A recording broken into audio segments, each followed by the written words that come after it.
never thought a drunken mistake could haunt me like this. One night, one terrible decision, and now the consequences were walking beside me every morning, staring back at me with the kind of gaze that could cut glass. I barely recognized him, the man who had laughed in my face, the one who had always been my rival in every possible way, but tonight, his eyes softened, and I saw something I had never seen before, me reflected in his heart. Started months ago, a corporate gala that spiraled into disaster. Alcohol, careless words, and the spark of something I should have resisted. He was my enemy, the one I had sworn never to trust, let alone touch. Yet in the heat of that night, we crossed lines I didn't know we could. And now, there was a child between us. The thought of it should have terrified me, and it did, but there was also a strange, persistent pull I couldn't deny. The first morning I saw him again after the revelation, my stomach twisted in a way I couldn't explain. He was leaning against the kitchen counter in my tiny apartment, hair mussed, eyes glowing with quiet defiance. "We need to talk," he said simply, and I swallowed hard because I knew we didn't have the luxury of avoiding it anymore. I hated admitting it, but seeing him like that so close, so real, me heart betrayed me. "About what?" I asked, trying to keep my voice even though it quivered. He smirked, leaning closer, and I felt my knees weaken. "About us," he said, the word hanging in the air like a dare. We had always been competitors, fighting over clients, promotions, everything that mattered. And now, in this small apartment in the heart of New York, we were forced to confront a bond neither of us wanted to admit existed. The irony wasn't lost on me how life could twist and turn, making your greatest enemy into your most unavoidable reality. Days passed, and I found myself watching him quietly. His presence was both soothing and maddening, the way he laughed, the way his hand brushed mine by accident or maybe on purpose. I couldn't tell anymore. Every touch, every glance, seemed charged with unspoken words. And yet, the thought of our child, of what we had created, anchored me in fear and longing simultaneously. One night, after an exhausting day at work, I returned to find him on the rooftop, looking out over the city lights. The breeze tugged at his hair, and he didn't notice me approach. I leaned against the railing beside him, unsure if I should speak. He finally glanced at me, and for a moment, everything seemed suspended. "Do you ever think about what this means?" he asked, his voice low and almost vulnerable. I wanted to run. I wanted to retreat behind my pride and the walls I had built over years. But instead, I stayed. Every day, I admitted, the words tasting like betrayal and truth all at once. He smiled, a small, genuine curve of lips, and I felt my chest tighten. "Good," he said simply, "because I'm not letting go." It wasn't just about the child. It was him. The way he challenged me, the way he broke through my defenses without even trying. And though part of me wanted to resist, another part, the part one had buried deep beneath anger and resentment, was already surrendering. That night, we sat on the rooftop, talking quietly about the future, about the impossibilities and fears. Somewhere between the laughter and the confessions, I felt a warmth I hadn't known in years, a fragile hope that maybe, just maybe, we could rewrite the story we had started so recklessly. But love had never been simple for us. It never would be.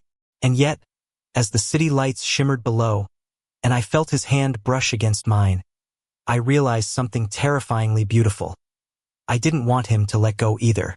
The days turned into weeks, and slowly, the tension between us transformed. Every glance, every accidental brush of hands, became a quiet declaration. We were learning to coexist not as enemies, not as competitors, but as two flawed men tethered together by the most improbable circumstances. He had always been my rival, my adversary in every sense. Yet now, he was the one I couldn't imagine facing the world without. Our child changed everything. Holding the tiny life we had brought into existence was both terrifying and miraculous. I had never imagined fatherhood, let alone with him. Yet seeing the way he cradled the baby, his face softening in ways I had never seen, I realized the depth of his humanity and the love I had been too proud to acknowledge. It was humbling. It was breathtaking. and it was entirely, painfully beautiful. There were arguments, of course, nights filled with whispered frustrations and unspoken fears. But each disagreement, each tense silence, only pushed us closer. I began to see the layers beneath his arrogance, the moments of vulnerability he tried to hide. And slowly, I revealed my own cracks, letting him see the parts of me I had spent years concealing. It was messy, raw, and real, everything I had wanted, though I didn't realize it until we were deep in it. One rainy evening, we found ourselves on the couch, the city outside blurred by streaks of water sliding down the windows. Our baby slept peacefully between us, bundled in a soft blanket. I traced his jawline, hesitating, my heart hammering. "I never thought I'd say this," I murmured. "But I can't imagine going through this life without you." He looked at me, those sharp eyes now softened by tenderness, and smiled faintly. "Funny," he said. "I was thinking the same thing." His hands slid into mine, fingers intertwining, a silent promise. The city roared around us, indifferent, yet we were insulated in a bubble of our own making, gone oasis of love, patience, and hard-earned understanding. Weeks later, we celebrated our first real family dinner together. Friends and colleagues who had once been spectators to our rivalry looked on in surprise and, surprisingly, delight. He laughed freely, the sound rich and unburdened, and I realized I had never heard him truly like this before. My heart swelled with something I hadn't expected: pride, joy, and a deep, enduring love. It wasn't perfect. Life rarely is. But it was ours. We had taken something that began in error, in recklessness, and transformed it into a foundation stronger than I ever imagined possible. Every sleepless night, every quiet worry, every hesitant step forward, it had all led to this. One evening, standing on the balcony as the sun set over New York, I watched him cradle our child, his expression soft and contemplative. I felt a rush of gratitude and awe, realizing the enormity of what we had survived and the unexpected joy we had created. I stepped closer, wrapping my arm around his waist, and he leaned into me, fitting perfectly against my chest. "I'm scared sometimes," I admitted, my voice barely above a whisper. "But I wouldn't trade this for anything." He pressed a kiss to my temple, his lips warm and reassuring. "Neither would I," he replied. "We've survived our worst, and now we have this. Together." His hand rested over mine, steady and comforting. And in that moment, I understood the truth that had eluded me for so long. Love was not about perfection or planning. It was about surrendering to the unexpected, embracing vulnerability, and choosing each other every single day, even when it was inconvenient, terrifying, or complicated. We stayed there for a long time, watching the city transform under the fading light. No words were necessary.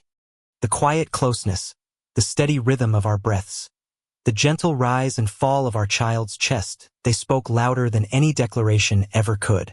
We were no longer enemies. We were family. The weeks that followed were filled with ordinary miracles. Shared breakfasts, quiet evenings, and playful laughter echoing through the apartment. We learned to navigate the new dynamics of our life, balancing work, parenthood, and each other. And with every challenge, we found a way to lean on one another, to grow stronger, and to deepen the intimacy that had once seemed impossible. One night, as we tucked our child into bed, he lingered by the doorway, hand resting on the frame, watching me with a look that melted every doubt I had ever carried. "You know," he said softly, "I'm glad it happened the way it did. I couldn't imagine it any other way." I smiled, my heart full. Neither could I. And as we stood there, side by side, bathed in the warm glow of the nightlight, I felt an overwhelming sense of peace. The chaos of the past, the mistakes, the rivalry, they all faded into the background, leaving only this: the unspoken promise of love, redemption, and the extraordinary life we were building together. For the first time in years, I allowed myself to believe in happiness not fleeting or conditional, but steadfast and real. The child we had created was a miracle, yes, but so was this fragile, tender love that had bloomed from something we never expected. And as we held each other close, the city stretching endlessly beyond our window. I knew that no matter what came next, we would face it together, unafraid, and utterly in love. Thank you for listening. Don't forget to like and subscribe to stay updated with the latest videos.